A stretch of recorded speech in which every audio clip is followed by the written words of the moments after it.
송원재TV 시작합니다. 정치권에서는 하루에도 수십 건의 굵직굵직한 뉴스들이 발생을 합니다.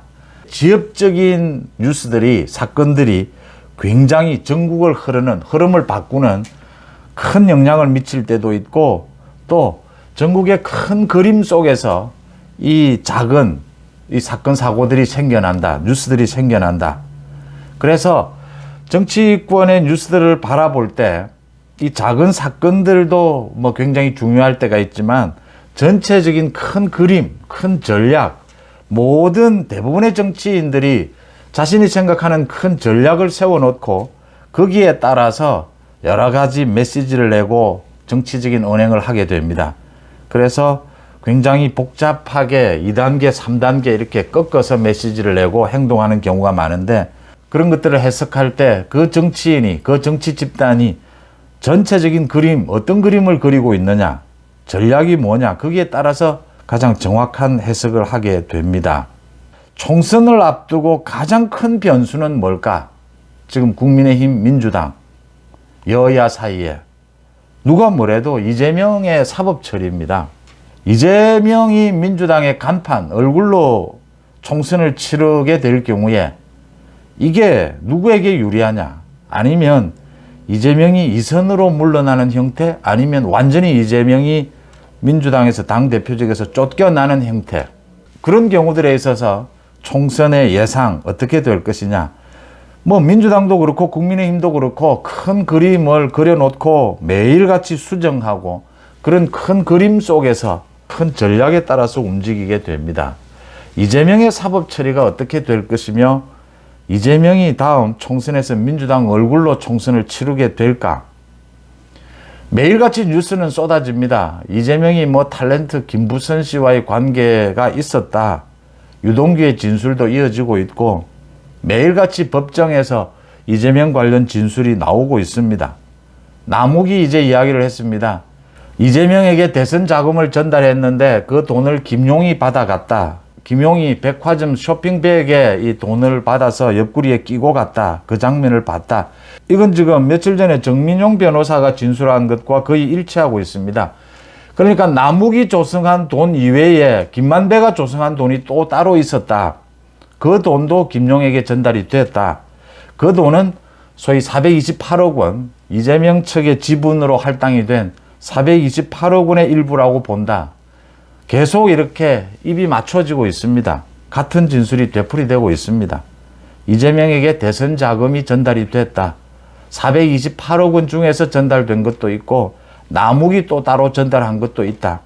남욱이 이렇게 대선 자금을 만들어주면서 20억 원을 요구를 했는데 유동규가 자신이 15억 원은 만들 수 있다. 그렇게 대선 자금을 만들어주면서 자신은 그 대가로 또 여러 가지 사업에 특혜를 바랬다. 이재명이 만약 대통령이 되면 특혜를 해달라. 대통령이 되면 그렇게 해줄 수 있다. 이런 응답까지 받았다. 뭐 계속됩니다. 계속 이야기는 나오고 있습니다. 또 이재명은 이런 사법 리스크뿐만이 아니라 당내 반발 중에서 가장 큰 것은 문재인이 움직이기 시작했습니다. 문재인이 4월 3일 제주도를 방문한다라고 합니다. 4.3 사태, 제주도의 아픔을 함께한다, 뭐 이런 겁니다. 광주도 방문할 예정이라고 합니다. 5.18. 문재인이 움직이는 것, 이재명에게는 어떤 영향을 미치게 될까? 지금 민주당 내에서 이재명의 리더십에 대항할 수 있는 사람은 문재인밖에는 없습니다. 현실적으로. 이낙연이 힘을 쓸 수 있는데 이 호남을 바탕으로 해서 이낙연의 정치적 스타일상 이재명에게 강한 이런 충격을 주기는 힘들다. 지금은 문재인이 가장 강력하다. 문재인이 움직인다 라고 한다면 이재명으로서는 상당한 압박감을 받게 될 겁니다. 지금 이재명이 개딸들에 대해서 자제하라고 계속 목소리를 내는 이유는 문재인을 의식하고 있기 때문입니다. 문재인이 움직이기 시작했다면 이재명의 공천권을 상당 부분 내려놓아야 한다. 이재명이 당대표직에서 쫓겨날 수도 있고 공천권 상당 부분을 내려놓고 연명할 수도 있고, 어쨌든 가장 두려운 상대는 문재인이다. 이재명은 이렇게 뭐 삼각 파도에 휩싸여 있습니다. 이런 속에서 이재명이 다음 총선을 치르는 것이, 이재명의 얼굴로 치르는 것이 유리하냐 유리하지 않느냐. 현재로 봐서는 이재명, 민주당의 지금 형편으로 봐서는 이재명 이외에 대안이 없습니다. 지금의 지지율이라도 유지하려면 총선에서 개딸을 중심으로 한 지금의 지지율이라도 유지하려면 이재명으로 가야 한다. 그런데 이재명의 사법 리스크, 이게 어떻게 될지를 모른다라고 하는 겁니다.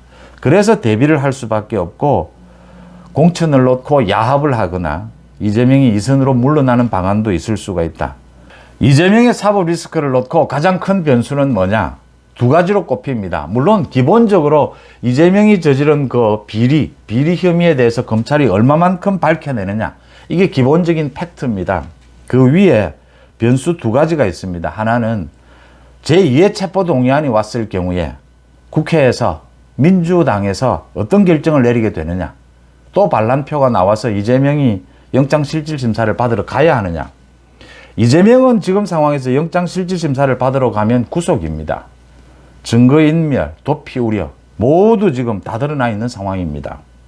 또 한 가지는 김명수 사법부입니다.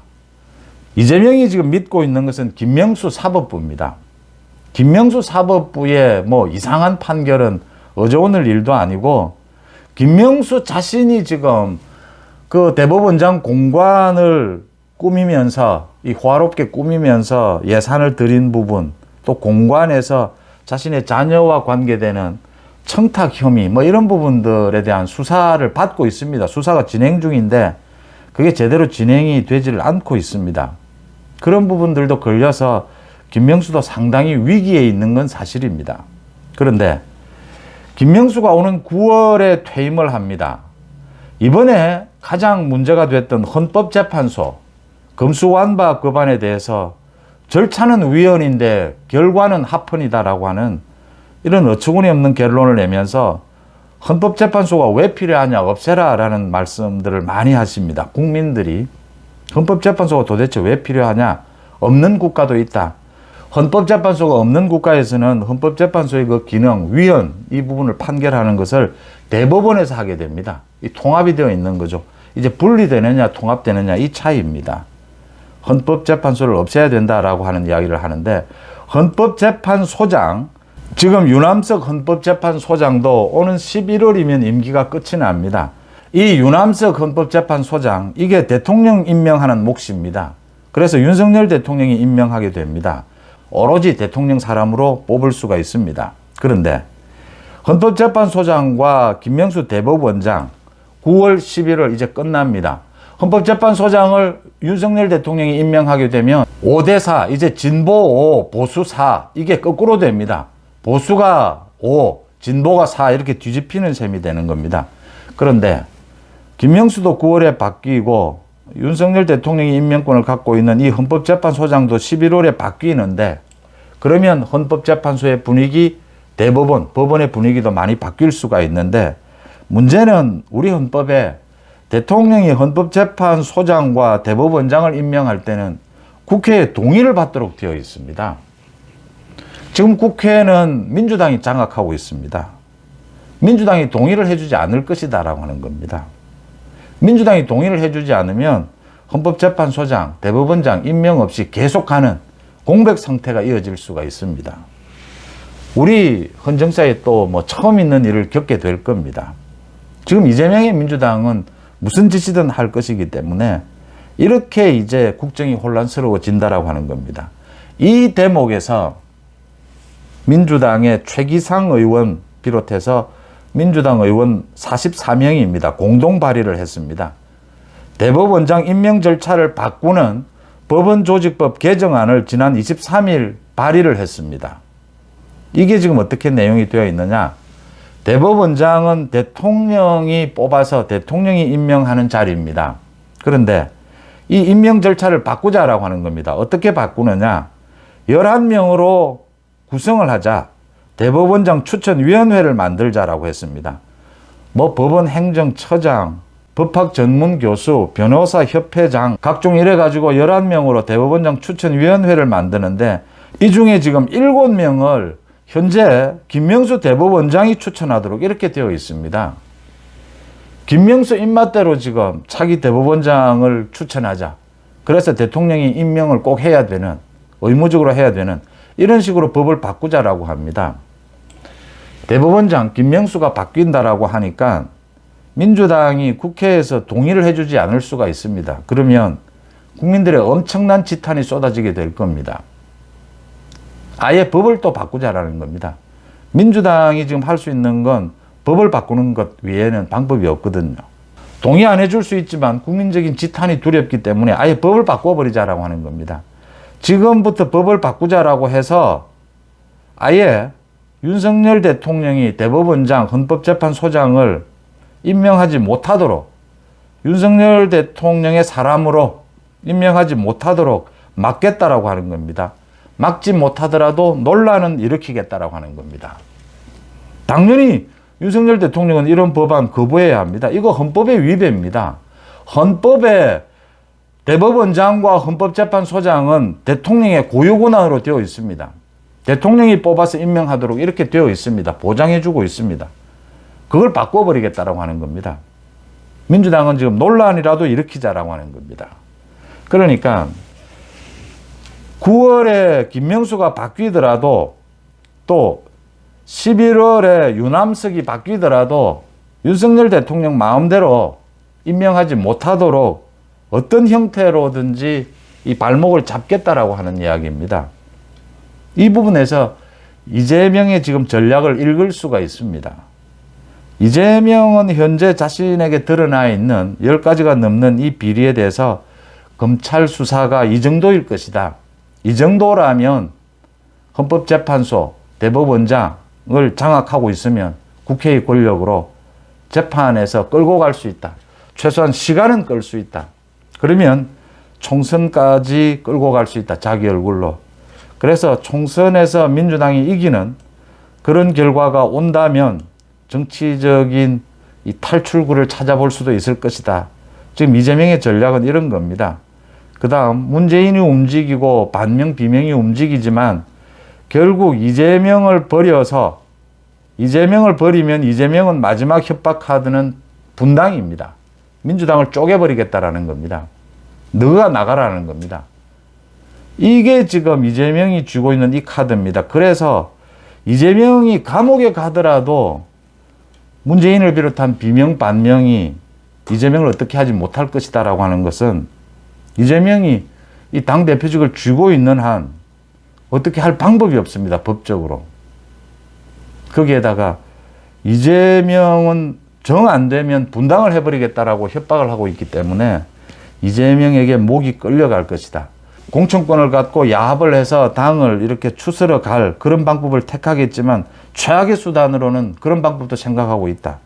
그래서 마지막으로 이재명이 믿는 것은 이 지금 우리나라의 헌법 체계가 이 국회, 대통령 중심제입니다. 그렇긴 하지만 국회가 견제하도록 되어 있고 대법원은 독립, 헌법재판소 독립, 중앙선거관리위원회가 거의 독립적으로, 물론 대통령이 임명하지만 독립적으로 이런 식으로 서로가 견제하도록 되어 있습니다. 그래서 지금처럼 국회와 대통령의 권력이 정면으로 맞부딪히는 경우에 전혀 지금 이재명 때문에 타협을 할 수 있는 여지가 없습니다. 뭐 진보 보수로 나누어도 좋고 우파 좌파로 나누어도 좋습니다. 이런 상황에서는 모든 내용들이, 모든 충돌의 결과가 보셨다시피 헌법재판소로, 법원으로 가게 됩니다. 정치권에서 무슨 뭐 다툼만 일어나면 법적 책임을 묻겠답니다. 전부 고소고발을 합니다. 전부 법원으로 넘어갑니다. 전부 헌법재판소로 넘어갑니다. 이런 상황에서 이재명이 지금 마지막 매달리는 것은 대법원장, 헌법재판소장, 그 중에서 특히 중요한 것은 대법원장입니다. 대법원장 이 임명을 9월에 임기가 끝나더라도 윤석열 대통령의 생각대로 임명하도록 그냥 두지 않겠다라고 하는 생각을 이제 최기상 의원이 대표 발의를 했습니다. 이 아예 대법원장 임명 절차를 바꿔버리겠다라는 겁니다. 김명수가 대법원장 추천위원회를 만드는데 김명수가 그중에 7명을 절대 다수를 김명수가 추천하는 사람으로 대법원장 후보 추천위원회입니다. 대법원장 후보 추천위원회를 만들어서 대통령에게 추천하고 대통령이 임명할 수밖에 없는 이런 법안을 만들겠다라고 이제 발의를 했습니다. 이 법안으로 논란을 일으키겠다. 또 논란을 일으켜서 뭐 윤석열 대통령은 당연히 이 법안이 제정이 되더라도 거부권을 행사할 것이지만 이거 헌법의 위배입니다. 그래도 논란을 일으키자.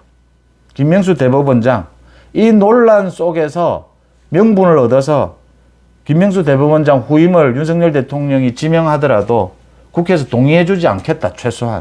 지금 이 이야기를 하고 있는 겁니다. 헌법재판소장도 마찬가지입니다. 이재명이 있는 한 국정이 정상적으로 돌아갈 수 없는 이유입니다. 어느 것 하나 이재명의 방탄에 막혀서 정상적으로 국정이 전혀 돌아갈 수 없는 상황이라는 겁니다. 이런 민주당, 이재명의 민주당의 이런 전략, 큰 그림, 이런 부분들을 읽고 국민의힘에서 대처해 나가야 한다. 결국은 뭐 국민 여론입니다. 결국 승부처는 총선입니다.